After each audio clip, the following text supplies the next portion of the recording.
اب بھی بندہ یہ کہے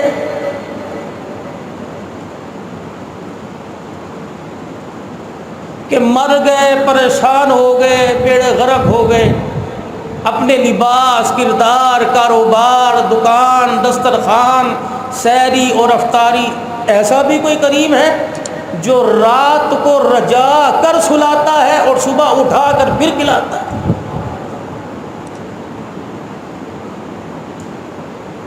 اور پھر اپنے پیارے نبی جناب حضرت محمد مصطفیٰ صلی اللہ تعالی علیہ وسلم کے ذریعے سے اعلان فرماتا ہے، میں نے تمہیں ایسا مہینہ عطا فرما دیا جس کا تعلق میں نے اپنی ذات کے ساتھ رکھا، اور پھر میں نے اس مہینے کے اندر اتنی رحمتیں زمین پر اتار دی۔ میرا بندہ، تیرا کھانا بھی رحمت ہے، تیرا پینا بھی رحمت ہے، تیرا سونا بھی رحمت ہے، تیرا جاگنا بھی رحمت ہے۔ فرمایا بندے دن کا روزہ رکھے گا، رات کو تراویح میں میرا قرآن سنے گا، پھر اس کے بعد اپنے جسم کو آرام دینے کے لیے جتنی دیر رات کو سوتا رہے گا، میں وہ سارا وقت تیرا نیکیوں میں شمار کرتا رہوں گا۔ میرا بندہ، بس میرے تیرے سے ایک ہی مطالبہ ہے کہ جس طرح میں نے تجھے رمضان المبارک کے مہینے میں اپنے قریب کیا، دن کے اجالے میں اپنے قریب کر لیا، رات کے اندھیرے میں قریب کر لیا، میرا بندہ عید کا چاند نظر آنے سے پہلے تو میرے ساتھ وعدہ کر لے 11 مہینے میں تو میرے قریب رہنا، تو میرے سے دور نہ ہونا، تیرا رب تیرے سے دور نہیں ہوگا۔ الہ العالمین، میرے اندر طاقت کوئی نہیں، پروردگار عالم میرے اندر اتنی طاقت کوئی نہیں کہ سحری افطاری کے ذریعے میں تیرے بندوں کے قریب ہو جاؤں۔ پروردگار عالم، میں دسترخوان تیرے بندوں کے لیے بڑا وافر مقدار کے اندر بچھانے لگ جاؤں۔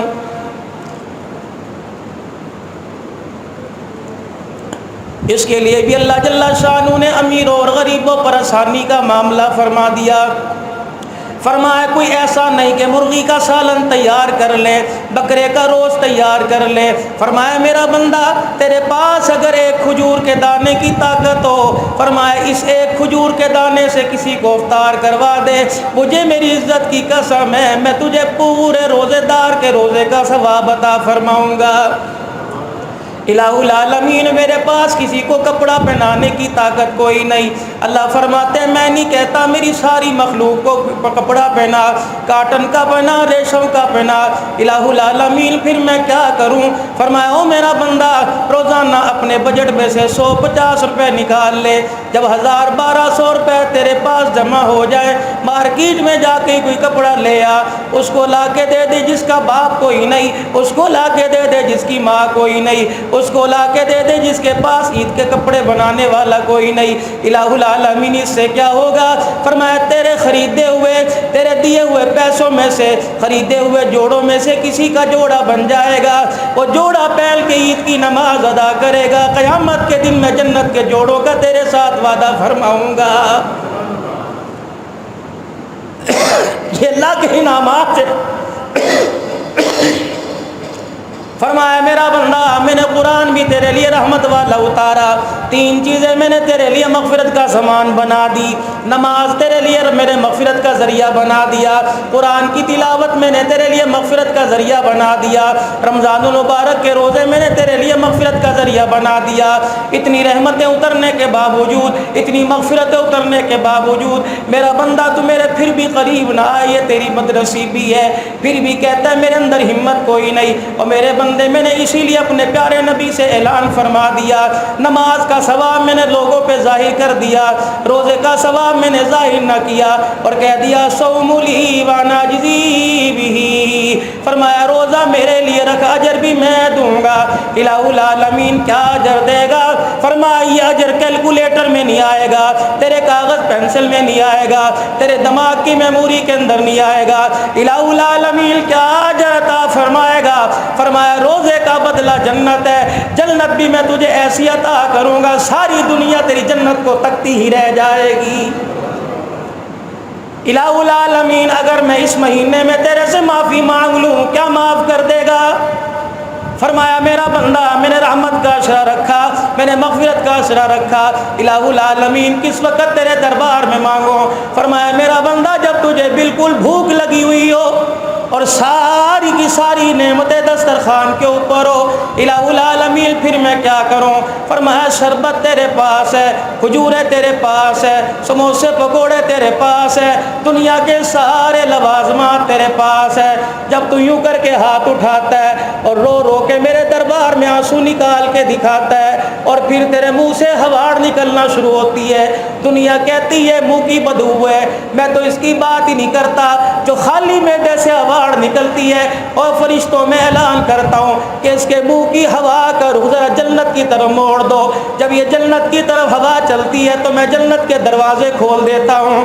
میرا بندہ جب یہ ہوا تیری جنت پہ جا کے گھومتی ہے، پھر جنت کی مشک و عنبر بھی تیرے منہ کی ہوا پر قربان ہو جاتی ہے۔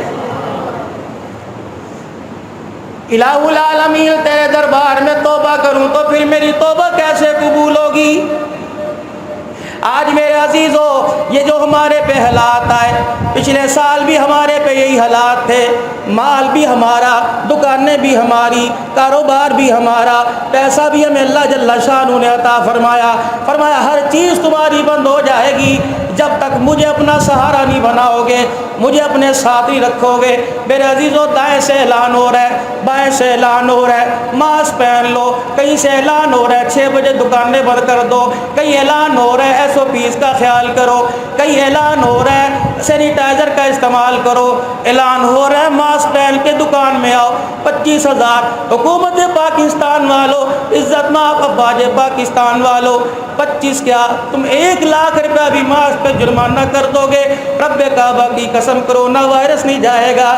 اور ماسک پہننے پر پابندی کروا رہے ہو، جس طرح ماسک پر پابندی، 6 بجے دکانیں بند کرنے پر پابندی، کیا حکومت وقت اعلان نہیں کر سکتی کہ ہر نماز جب اذان ہو جائے ہر نماز کے وقت دکان بند کرو گے؟ پھر دیکھو تم ڈنڈے کے زور پر ماسک پہنا سکتے ہو، ڈنڈے کے زور پہ نماز کیوں نہیں پڑھا سکتے؟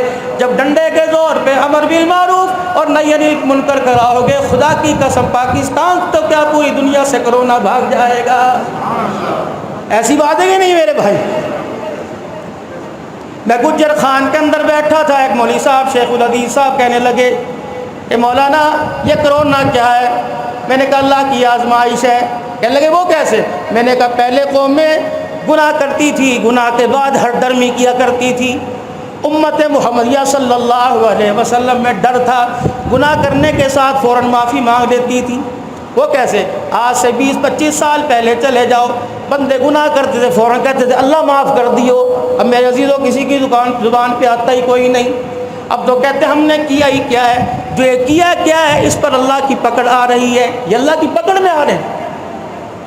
یار ہم نے کیا کر دیا؟ حکومت نے کیا ہوگا، اور حکومت نے کچھ نہیں کیا، ہم نے ہی سب کچھ کیا ہے۔ میرے عزیزوں ایسے گناہ جس پر بندہ توبہ کر لیتا تھا اب تو ان گناہوں پر بھی توبہ نہیں کرتا۔ کچھ گناہ انسان کو پتہ لگ جاتے ہیں کہ میرے سے یہ گناہ سرزد ہو گیا، اور کچھ ایسے گناہ جو انسان کو پتہ ہی نہیں لگتے، وہ پہاڑوں جتنے اونچے ہو جاتے ہیں۔ اب گناہ ہے کیا؟ حضرت ثعلبہ بن عبد الرحمن رضی اللہ تعالی عنہ حضور صلی اللہ علیہ وسلم کے بڑے خاص صحابی، رحمت دو عالم صلی اللہ علیہ وسلم کی